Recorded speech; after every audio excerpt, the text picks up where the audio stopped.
इस जीवन यात्रा के गंभीरता पूर्वक पर्यवेक्षण की आवश्यकता, जिन्हें भले या बुरे क्षेत्रों में विशिष्ट व्यक्ति समझा जाता है, उनकी जीवनचर्या के साथ जुड़े हुए घटनाक्रमों को भी जानने की इच्छा होती है। कौतूहल के अतिरिक्त इसमें एक भाव ऐसा भी होता है जिसके सहारे कोई अपने काम आने वाली बात मिला सके। जो हो, कथा साहित्य से जीवनचर्याओं का सघन संबंध है। वे रोचक भी लगती हैं और अनुभव प्रदान करने की दृष्टि से उपयोगी भी होती हैं। हमारे संबंध में प्रायः आए दिन लोग ऐसी पूछताछ करते रहे हैं, पर उसे आम तौर से टालते ही रहा गया है। जो प्रत्यक्ष क्रियाकलाप हैं, वे सबके सामने हैं। लोग तो जादू चमत्कार जानना चाहते हैं। हमारे सिद्ध पुरुष होने अनेकानेक व्यक्तियों को सहज ही हमारे सामीप्य अनुदानों से लाभान्वित होने से उन रहस्यों को जानने की उनकी उत्सुकता है। वस्तुतः जीवित रहते तो वे सभी किंवदंतियां ही बनी रहेंगी, क्योंकि हमने प्रतिबंध लगा रखा है कि ऐसी बातें रहस्य के पर्दे में ही रहें। यदि उस दृष्टि से कोई हमारी जीवनचर्या पढ़ना चाहता हो, तो उसे पहले हमारी जीवनचर्या के तत्व दर्शन को समझना चाहिए।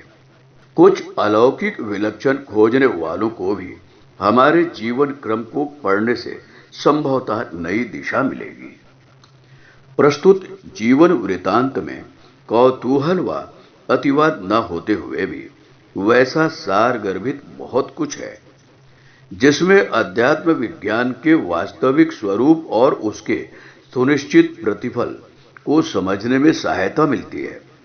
उसका सही रूप विदित होने के कारण लोग बाग इतनी भ्रांतियों में फंसते हैं कि भटकाऊ अन्य निराशा से वे श्रद्धा ही खो बैठते हैं और इसे पाखंड मानने लगते हैं। इन दिनों ऐसे प्रच्छन्न नास्तिकों की संख्या अत्यधिक है।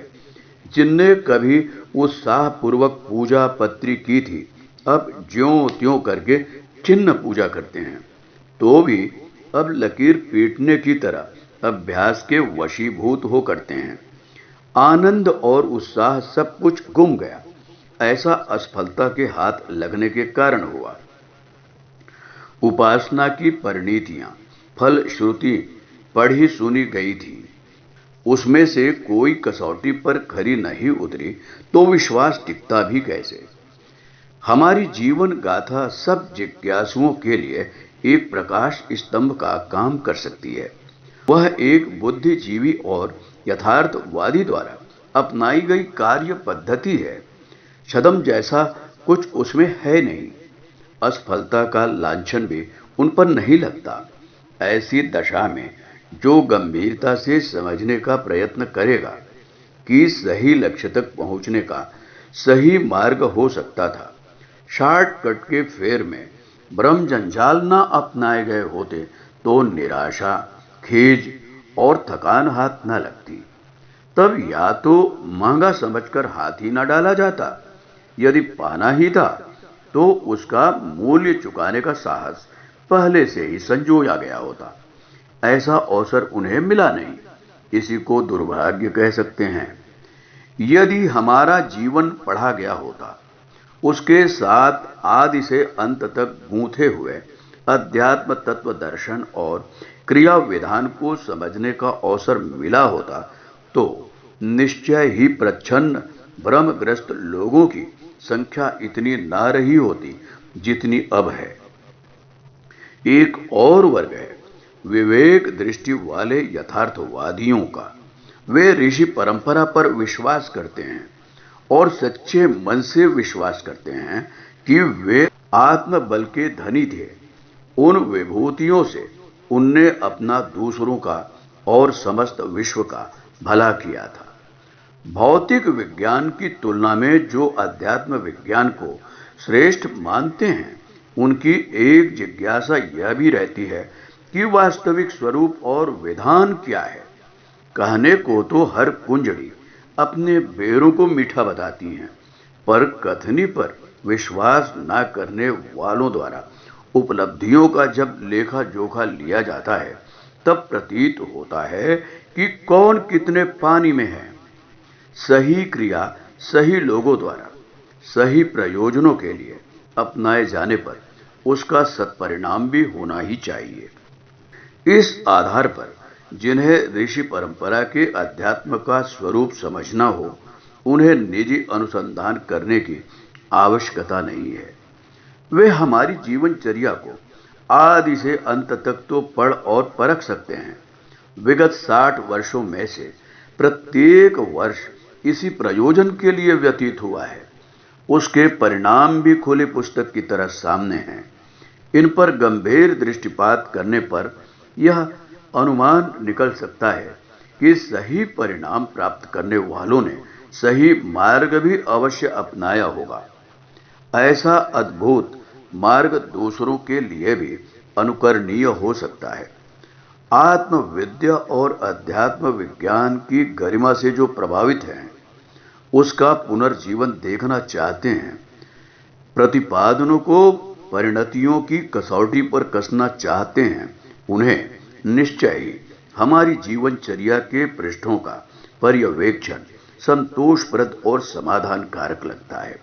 प्रत्यक्ष घटनाओं की दृष्टि से कुछ प्रकाशित किए जा रहे प्रसंगों को छोड़कर हमारे जीवन क्रम में बहुत विचित्रताएं एवं विविधताएं नहीं है।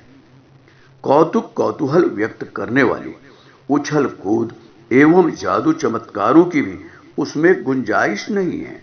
एक सुव्यवस्थित और सुनियोजित ढर्रे पर निष्ठापूर्वक समय कटता रहा है। इसलिए विचित्रताएं ढूंढने वालों को उसमें निराशा भी लग सकती है, पर जो घटनाओं के पीछे काम करने वाले तथ्यों और रहस्यों में रुचि लेंगे, उन्हें इतने से भी अध्यात्म सनातन के परंपरागत प्रवाह का परिचय मिल जाएगा और वे समझ सकेंगे कि सफलता असफलता का कारण क्या है। क्रियाकांड को सब कुछ मान बैठना और व्यक्तित्व के परिष्कार की पात्रता की प्राप्ति पर ध्यान न देना, यही एक कारण है जिसके चलते उपासना क्षेत्र में निराशा छाई और अध्यात्म को उपहासास्पद बनने बदनाम होने का लांछन लगा।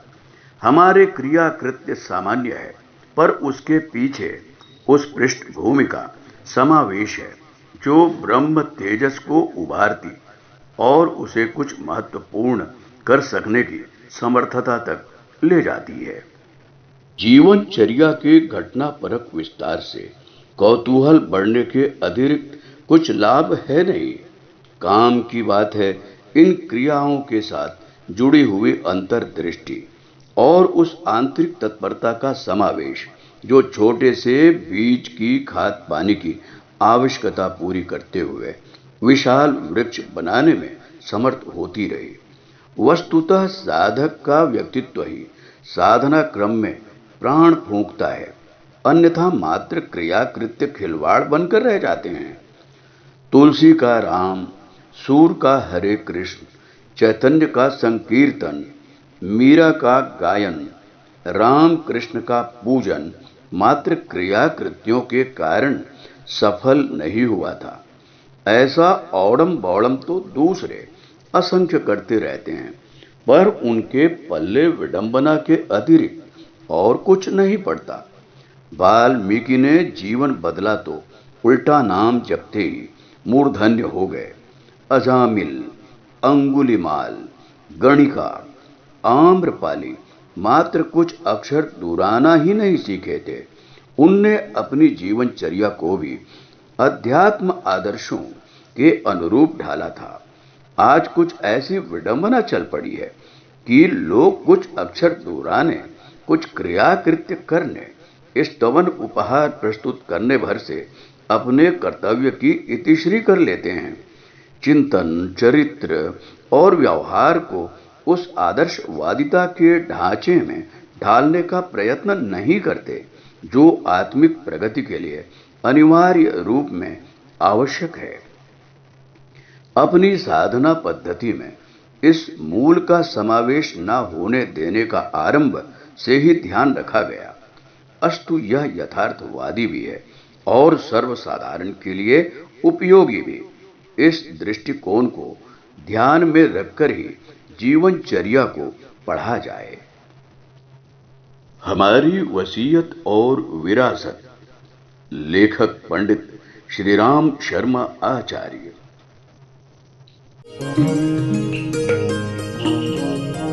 हमारे YouTube चैनल को सब्सक्राइब करें और बेल आइकन को दबाएं ताकि आपको नोटिफिकेशंस मिलते रहें।